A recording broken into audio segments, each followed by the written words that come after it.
Hello, আসসালামু আলাইকুম। আমার ভাই বোনেরা কেমন আছেন? আল্লাহর রহমত ভালো আছেন। আমি আলহামদুলিল্লাহ ভালো আছি। তা আপনাদের সবাই ঈদ ভালো কাটছে, ইনশাল্লাহ আমারও ভালো কাটছে।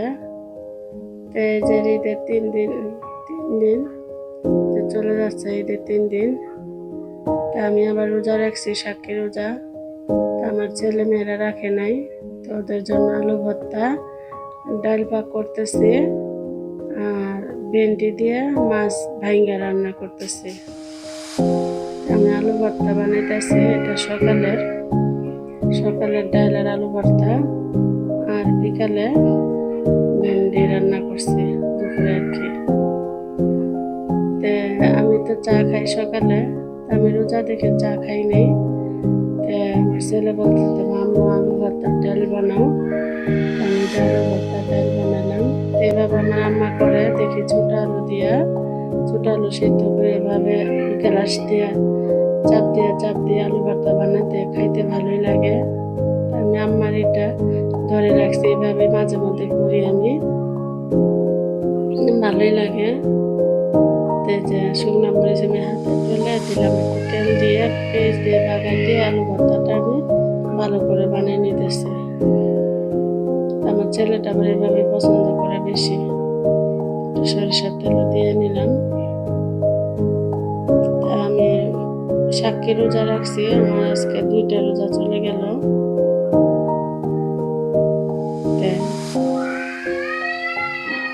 ইনশাল্লাহ সবার দিন ভালো কাটলো, আমারও ভালো কাটছে আলহামদুলিল্লাহ।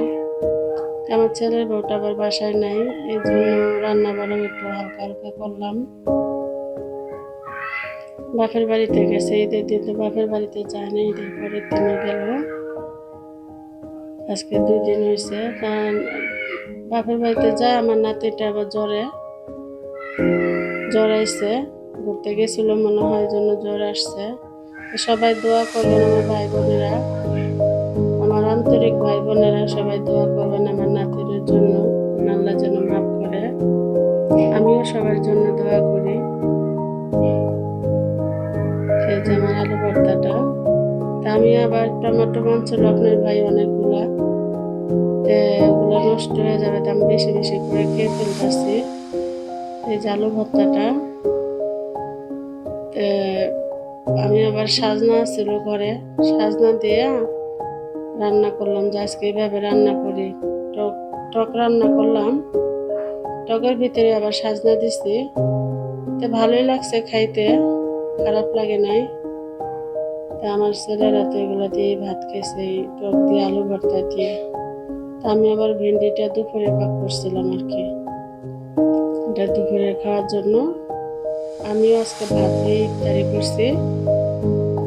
একা একা আপনার ভাই তো অফিস খুলে ফেলছে, আজ 2 দিন ধরে অফিস করতেছে, একা মানুষ, এই জন্য আমি বলছি আজকে ভাত দিয়ে ইফতারি করবো। তাই ঠান্ডা ভাত ছিল, ছেলেদের জন্য রান্না করছিলাম, তাই ঠান্ডা ভাত দিয়ে আমি এই যে আলু ভর্তা ডাল দিয়ে আমিও খেলাম, একটা ডিম করে নিয়েছিলাম। এই যে আমি টকটা বাগার দিয়ে ফেলবো, রসুন পেঁয়াজ 2টা শুকনো মরিচ দিছি।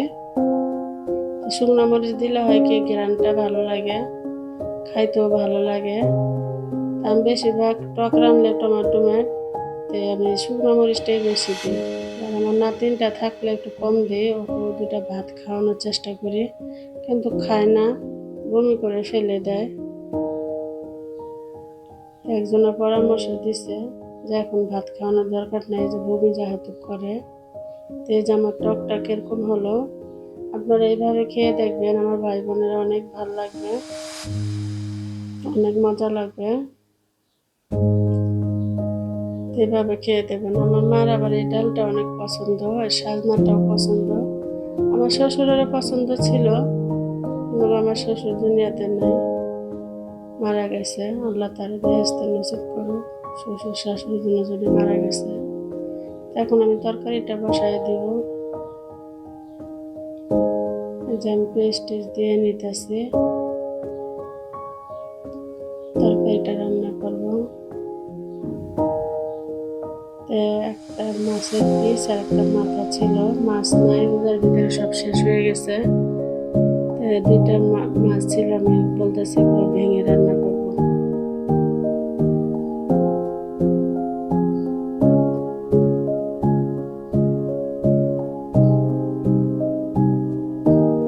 ঘরে মোটামুটি বাজার নাই, বলছে অফিস থেকে পরে আসার সময় নিয়ে আসবে বাজার। আমি বলছি ঘরে যা আছে তাই রান্ধি, আমি তো রোজা রাখছি। বাড়ি যাওয়ার কথা ছিল, এই জন্য আমি ভাবছি যে ঢাকায় রোজাগুলো রেখে যাই, আমার মা রাখতে দিবে না, এই জন্য আমি রোজাগুলো তাড়াতাড়ি করে ফেলতেছি। শরীরটাও ভালো না বেশি, কোনো খাওয়া দাওয়া হয় না, রোজা ছিলাম দেখে এখন কিছু খাইতে মন চায় না। আর সবার সাথে একসাথে নামাজ পড়ছি, তারাবি নামাজ, খালি ওদের কথা মনে হয়, খারাপ লাগে, ঘরে ঘরে একা পড়ি। ভালোই লাগছিল রোজার মাসটা, আনন্দ ফুর্তি গেছে। এইবার তো রোজা মনেই হয়নি, ঠান্ডা ঠান্ডা ভাব গেছে।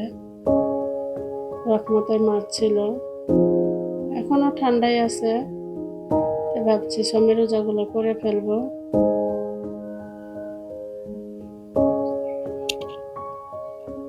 এই যে মাছ দুটো দিয়ে নিলাম, দুইটা মাছই ছিল, মাছ নাই, আবার বাজার করে আনবে, আমি দুইটা দিয়ে রান্ধি।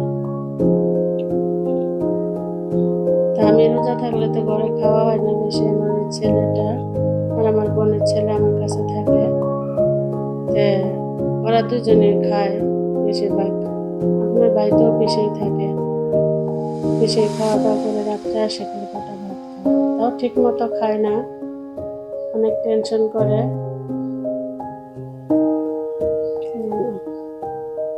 আমার ছেলের মতো থাকলে একটু ভালো লাগে, নাতিনটা দেখি, নাতিনটার জ্বর এখনো যাইতে পারি না, 2 দিন হয়ে গেছে জ্বর। আজকে ভাবছি ইনশাল্লাহ যাবো আপনার ভাই আসলে। আমার মাছটা কষানো শেষ, এখন আমি আলু দিয়ে নিলাম। ভাই বোনের আমার ভুল ত্রুটি হলে মাফ করে দিবেন, ছোট বোনের মতো।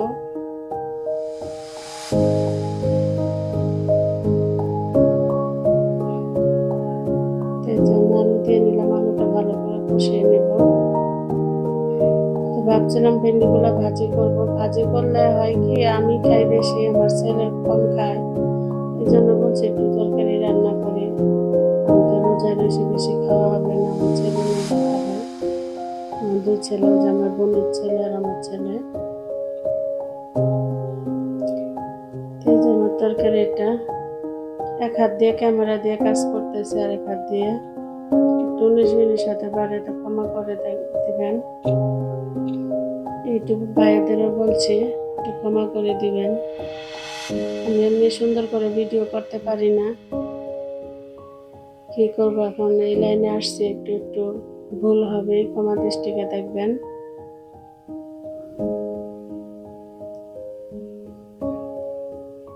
মানুষ মাত্রই ভুল করে।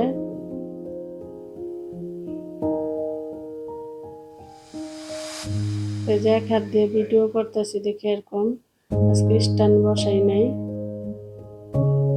যে একটা তরকারি, এর জন্য আমি এভাবে করি। আমার ছেলের আবার বাসায় নেই, ওর আবার বাইরে এসে একটু, এই জন্য করতে পারিনি ভালো করে। আমি একা একা করতেছি, আমি একা করলে এরকম হয়।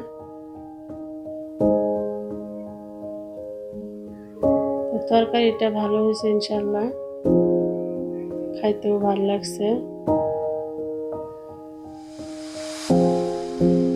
মাঝে মধ্যে মাছ না থাকলে আমি এভাবে ভেঙে রান্না করি, ভালোই লাগে, মাছের গ্যারান্টা থাকলেই চলে।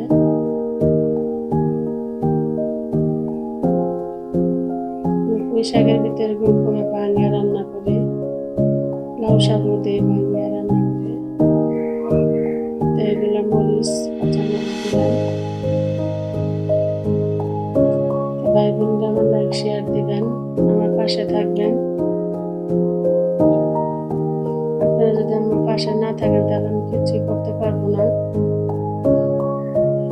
দেখেন এত ধুমা, তরকারি দেখাই যায় না, বাতাস আসতেছে জানলা দিয়া, আর শুধু ধুমা ধুমা। আজকে এই পর্যন্তই, ভালো থাকবেন, সুস্থ থাকবেন, আল্লাহ হাফেজ।